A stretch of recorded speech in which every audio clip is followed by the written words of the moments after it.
ಹಾವೇರಿ ಜಿಲ್ಲೆಯ ರಟ್ಟಿಹಳ್ಳಿ ತಾಲೂಕಾ ಸಮಿತಿ ಉದ್ಘಾಟನಾ ಸಮಾರಂಭ.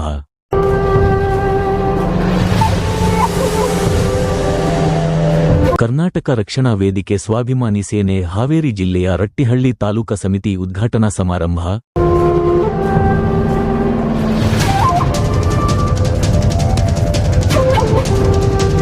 ಎಪ್ಪತ್ತನೇ ಕನ್ನಡ ರಾಜ್ಯೋತ್ಸವ ಹಾಗೂ ಸಹಕಾರಿ ಸಪ್ತಾಹ ಕಾರ್ಯಕ್ರಮವನ್ನು ರಟ್ಟಿಹಳ್ಳಿಯಲ್ಲಿ ಕಾರ್ಯಕ್ರಮ ಜರುಗಿತು.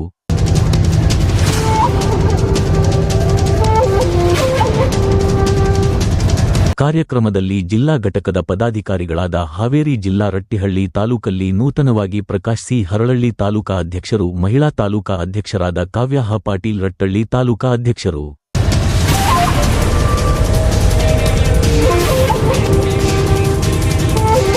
ತಾಲೂಕಾ ಸಮಿತಿ ಪದಾಧಿಕಾರಿಗಳು ಹಾಗೂ ಅಪಾರ ಸಂಖ್ಯೆಯಲ್ಲಿ ಕಾರ್ಯಕರ್ತರು ಸೇರಿದ್ದರು. ಇದೇ ಸಂದರ್ಭದಲ್ಲಿ ಸಾಲು ಮರದ ತಿಮ್ಮಕ್ಕ ಕೊಡುಗೆ ಅಪಾರ ಇದೆ ಎಂದು ಹೇಳಿ ಮೌನ ಆಚರಣೆ ಮಾಡಲಾಯಿತು. ಬೆಂಗಳೂರಿಗೆ ಹೋಗಬೇಕಾಗಿತ್ತು, ಸಾಲು ಮರದ ತಿಮ್ಮಕ್ಕನ ಅಂತಿಮ ದರ್ಶನಕ್ಕೆ ಹೋಗಬೇಕಾಗಿತ್ತು. ಇವತ್ತೇ ಇಲ್ಲಿ ಹೊಸದಾಗಿ ನೂತನವಾಗಿ ಒಂದು ಉದ್ಘಾಟನೆ ಆಗ್ತಿರುವ ರಟ್ಟಳ್ಳಿ ತಾಲೂಕಲ್ಲಿ ಇಲ್ಲಿ ನಾವು ಜಿಲ್ಲಾದವರು ಇಲ್ಲದೆ ಹೋದ್ರೆ ಇದಾಗಲ್ಲ ಅಂತ ಹೇಳಿ ನಾವು ಇವತ್ತು ಅಲ್ಲಿ ಹೋಗೋದನ್ನ ಇದು ಮಾಡಿದ್ವಿ. ಇವತ್ತೇ ನನಗೆ ಆ ತಾಯಿನ ಯಾವ ತರ ಹೊಗಳ್ಬೇಕು, ಯಾವ ತರ ಆ ತಾಯಿನ ಹೆಮ್ಮೆ ಪಡಬೇಕು ಅದು ನಮ್ಗೆ ಗೊತ್ತಾಗ್ತಿಲ್ಲ. ಹೇಳ್ಬೇಕಂದ್ರೆ ಆ ತಾಯಿಯನ್ನ ಕಳ್ಕೊಂಡು ಇವತ್ತೆಲ್ಲ ನಾವು ತಬ್ಬಲಿಗಳಾಗಿದ್ದೇವೆ. ಪ್ರತಿಯೊಬ್ಬರು ಸಾಲು ಮರದ ತಿಮ್ಮಕ್ಕ ಸತ್ತಿಲ್ಲ, ಜೀವಂತವಾಗಿದ್ದಾಳೆ ಅನ್ನೋಕೆ ಇಂಥ ಗಿಡಗಳಲ್ಲಿ ನಾವು ಆಕಿನನ್ನ ಇಂಥ ಗಿಡ ಮರಗಳಲ್ಲಿ ನಾವು ಕಾಣಬಹುದು. ಪ್ರತಿಯೊಬ್ಬರು ಇವಾಗ ನಾನು ಹೇಳ್ತಾ ಇದ್ದೇನೆ, ಆ ತಾಯಿ ಹೆಸರು ಇಟ್ಕೊಂಡೆ ಪ್ರತಿಯೊಬ್ಬರು ಮನೆಗೆ ಒಂದೊಂದು ಗಿಡ ಬೆಳೆಸ್ರಿ ಅಂತ ಎಲ್ಲ ಹೆಣ್ಮಕ್ಳಲ್ಲಿ ಗಂಡ್ಮಕ್ಳಲ್ಲಿ ನಾನು ಕಳಕಳಿಯಿಂದ ಹೇಳ್ಕೊಳ್ತಾ ತಾಯಿಗೆ ಇವತ್ತೇ ನಮನಗಳನ್ನ ನಾನು ಸಲ್ಲಿಸ್ತಾ ಇದ್ದೀನಿ. ಇವತ್ತೇ ಆ ಸಾಲು ಗಿಡದಲ್ಲಿ ಸಾಲು ಮರದ ತಿಮ್ಮಕ್ಕನನ್ನ ಕಾಣ್ತೇವೆ ನಾವು. ಒಂದೆರಡು ಮಾತು ಎಲ್ಲರಿಗೆ, ಕುಟುಂಬವನ್ನು ನಾನು ಕೂಡ ಸಾಲು ಮರದ ತಿಮ್ಮಕ್ಕನ ಹಾಗೆ 3 ವರ್ಷದಲ್ಲಿ ಒಂದು 3-4 ಸಾವಿರ ಗಿಡಗಳನ್ನ ಇಟ್ಟಿದ್ದೀನಿ. ಅಂದ್ರೆ ನಾನು ಯಾವುದು ಈಗ NGO ಮಾಡ್ತಾರ ಪ್ರತಿಯೊಬ್ರು, ಆ NGO ಅದು ಇದು ಅಂತ ಬೇರೆ ಬೇರೆ ಏನೋ ಕಾನ್ಸೆಪ್ಟ್ ಇಟ್ಕೊಂಡು NGO ಮಾಡ್ತಿರ್ತಾರ.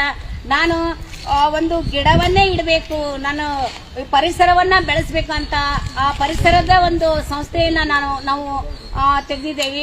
ಆ ಸಂಸ್ಥೆ ಮುಖಾಂತರ ಆಲ್ರೆಡಿ 3 ವರ್ಷದಾಗ ನಾನು ಒಂದು 3-4 ಸಾವಿರ ಗಿಡ ಇಟ್ಟೇನೆ. ಅಂದ್ರೆ ನಾನು ಕೂಡ ತುಂಬಾ ಹೆಮ್ಮೆ ಪಡುವಂತ ವಿಚಾರ ಇದು.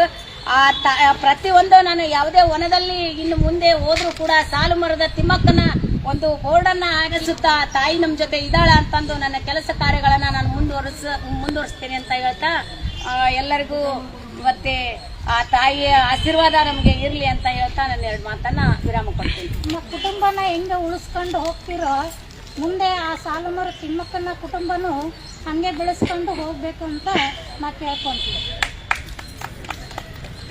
ಇವತ್ತು ಇಲ್ಲಿವರೆಗೂ ಎಷ್ಟೋ ವರ್ಷಗಳಿಂದ ಒಂದು ಸಣ್ಣ ಸಸಿಯಾಗಿ ಬೀಜ ಆಗಿಂದ ಗಿಡ ಆಗ್ತದೆ, ಗಿಡ ಆಗಿಂದ ಮರ ಆಗ್ತದೆ. ಆ ರೀತಿ ಸಾಲು ಮರ ತಿಮ್ಮಕ್ಕರು ಕೂಡ ಎಲ್ಲ ರೋಡ್ ಅರಗನಾಗೆಲ್ಲ ಗೌರ್ಮೆಂಟ್ ರೋಡ್ ಅರಗನಾಗೆಲ್ಲ ಗಿಡ ಹಚ್ಚಿ ಬೆಳೆಸಿ ಇವತ್ತೆಲ್ಲ ಕಡೆನೂ ಒಂದು ಹೆಸರುವಾಸಿಯಾಗಿ ದೊಡ್ಡ ಒಂದು ಕಿರೀಟ ಆದಂಗೆ ಆಗ್ಯಾರ. ಅವರು ಮರ ಗಿಡಗಳ ಮೇಲೆ ಒಂದು ಕಿರೀಟ ಇದ್ದ ಆಗಿದ್ರು. ಅದನ್ನು ನೋಡ್ಕೊಂಡು ಮತ್ತೆ ಮುಂದುವರಿಯಂಥ ಹೆಣ್ಮಕ್ಳೆಲ್ಲ ಇದೇ ರೀತಿ ಕಾಡು ಬೆಳೆಸ್ಬೇಕು, ನಾಡು ಉಳಿಸ್ಬೇಕು, ಎಲ್ಲ ಪರಿಸರ ಬೆಳೆಸ್ಬೇಕು. ನಮ್ಮಂತ ನಾವು ಹೊಲದ ರೈತರು, ನಮ್ಮ ಹೊಲದಲ್ಲಿ ನಾನು ಕೂಡ ಇವಾಗ 4 ಎಕರೆ ಪೇರ್ಲ ಮಾಡಿದೆ. ಹಿಂಗೆ ತೋಟ ಬೆಳೆಸ್ತಾ ಅಡವಿನ ಬೆಳೆಸ್ತಾ ಹೋಗ್ಬೇಕು. ಆ ರೀತಿ ಇವರು ಸುಮಾಪುರದವರು ಕೆಲವೊಂದು ಎಲ್ಲ ಕಡೆ ಸಾಲಿಗಳಿಗೆ ಕೊಡ್ತಾರ, ಗಿಡಗಳು ನಡ್ಸಾಕತ್ತಾರ. ಕೃಷಿ ಆಫೀಸಿಂದ ಅವರು ನಮಗೂ ಹೇಳಿದ್ರು, ಪೆಸಿಫಿಕ್ ಇದ್ರ ಆಫೀಸಿಂದ ಹೇಳಿದ್ರು. ಆ ರೀತಿ ಅವರು ಬೆಳೆಸ್ತಾ ಇದ್ದಾರೆ.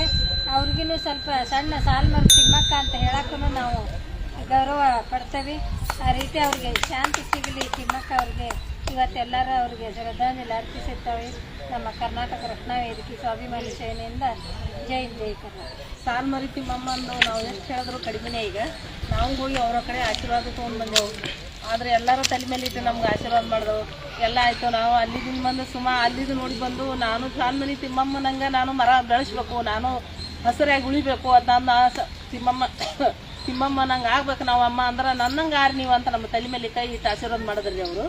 ಆಶೀರ್ವಾದ ಮಾಡಿಂದ ಈಗ ತಿಮ್ಮಮ್ಮನ ನಾವು ನೋಡ್ಬೇಕಾಗಿತ್ತು. ನಾವು ಇಲ್ಲೇ ನಾವು ಹಸಿರು ಮರದೊಳಗೆ ನೋಡಾಕತ್ತೀವಿ. ಆಕಿದ ಆತ್ಮಕ್ಕೆ ಶಾಂತಿ ಸಿಗಲಿ. ನಾವು ಯಾವಾಗಿದ್ದರೂ ಮರ ನೋಡಿದ್ರೆ ತಿಮ್ಮಮ್ಮನ ನೋಡ್ದಂಗೆ ನಮ್ಗೆ ಆಶೀರ್ವಾದ ಸಿಗಲಿ ಅವ್ರದ್ದು. ಹಂಗೆ ಅವರಷ್ಟೇ ಆಶೀರ್ವಾದ ನಮಗೂ ನಮ್ಮ ಮರಗಳು ಅದು ಅದ್ರೊಳಗೆ ನಮ್ಗೆ ಹಚ್ಚೋಕೆ ಆಶೀರ್ವಾದ ಕೊಡಲಿ ತಿಮ್ಮಮ್ಮಗೆ. ಸಾಲು ಮರದ ತಿಮ್ಮಮ್ಮನಿಗೆ ನನ್ನ ವಂದನೆಗಳು.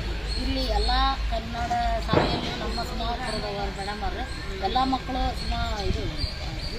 ಸಾಲು ಮರದ ತಿಮ್ಮಮ್ಮನಿಗೆ ನಾನು ಒಂದು ಇದು ಮಾಡೋದು ಸಾಧನೆ ಮಾಡ್ಕೊಂಡು ಎಲ್ಲ ಕನ್ನಡ ಶಾಲೆಯಲ್ಲಿ ನಮ್ಮ ಸಂಸ್ಥೆಯಲ್ಲಿ ಎಲ್ಲ ಕಡೆಯಲ್ಲೂ ಗಿಡ ಕೊಟ್ಟಿದ್ದಾರೆ. ಆದರೆ ಈ ಸೆಕೆಂಡ್ ಸಾಲು ಮರದ ತಿಮ್ಮಮ್ಮ ಅಂತ ನಮ್ಮ ಮೇಡಮರಿಗೆ ಬೆಳಕಿನಾಕ ನಾವು ಅಭಿನಂದನೆ ಪಡ್ತೇವೆ. ಇದು ರಕ್ಷಣಾ ವೇದಿಕೆ ಮಾಡಿರೋದು ಒಂದಲ್ದನ ಪರಿಸರನೂ ಉಳಿಸ್ಬೇಕು ಬೆಳೆಸಬೇಕು ಅನ್ನೋದು ನಮ್ಮ ಆಸೆ. ನಾವು ಬೆಳೆಯೋದ್ರ ಜೊತೆ ಪರಿಸರನೂ ಬೆಳೀಲಿ. ಈಗ ವಾಯು ಮಾಲಿನ್ಯ ಆಗ್ತಿರೋದೇ ನಾವು ಮರಗಿಡಗಳನ್ನು ಕಡಿತಾ ಇರೋದ್ರಿಂದ. ಆದರೆ ನಾವು ಬೆಳೆಯೋದ್ರ ಜೊತೆ ಒಬ್ಬೊಬ್ಬರು 10 ಮರಗಳನ್ನು ಬೆಳೆಸೋದ್ರಿಂದ ನಮ್ಮ ಮುಂದಿನ ಮಕ್ಕಳ ಫ್ಯೂಚರಿಗೂ ಅನುಕೂಲ ಆಗುತ್ತೆ, ಅವ್ರು ಬದುಕೋಕ್ಕೂ ಉತ್ತಮ ಆಗುತ್ತೆ ಅಂತ ಹೇಳಿ ನನ್ನ ಮಾತು. ಮತ್ತೆ ರಾಣೆಮನೆ ನಾನು ಹೇಳ್ಕೊಳ್ಳೋಕೆ ಎಲ್ಲ ತಾಲೂಕಿನವರು ಹೇಳ್ಕೊಂಡಿದ್ದಾರೆ. ಈಗ ನನಗೆ ಅವ್ರು ನೋಡಿದ್ರೆ ಭಾಳ ಹೆಮ್ಮೆ. ನಾವು ಒಂದ್ಸಲ ಬೆಂಗಳೂರಲ್ಲಿ ಅವ್ರನ್ನ ಭೇಟಿ ಆಗಿಬಿಟ್ಟು ಅವ್ರ ಕೂಟ ಭಾಳ ಹೊತ್ತು ಮಟ್ಟ ಮಾತಾಡಿ ಅವ್ರಿಗೆ ಏನೋ ಒಂದು ನಮಗೂ ಹೇಳಿ ಒಂದು ಇದನ್ನ ಮಾಡಿ ಕಳಿಸಿದ್ರು ಅಮ್ಮ. ನಾವು ಕೊಟ್ಟಿದ್ದೇವೆ ಗಿಡಗಳನ್ನ, ನಾವು ನೆಟ್ಟಿದ್ದೇವೆ. ಈಗ ಗಿಡಗಳನ್ನು ಕೊಟ್ಟಿದ್ದೇವೆ ನಾವು ಬೇರೆ ಬೇರೆ ಸ್ಕೂಲಲ್ಲಿ. ನಮ್ಮ ರಾಣೆಬೆನ್ನೂರು ತಾಲೂಕಿನಾಗ ಆಯ್ತು, ನಮ್ಮ ಹನುಮಾಪುರ ಇದ್ರಾಗ ಹತ್ನಾಗೆಲ್ಲ ಹಚ್ಚಿದ್ದೇವೆ ನಾವು ಗಿಡಗಳನ್ನ.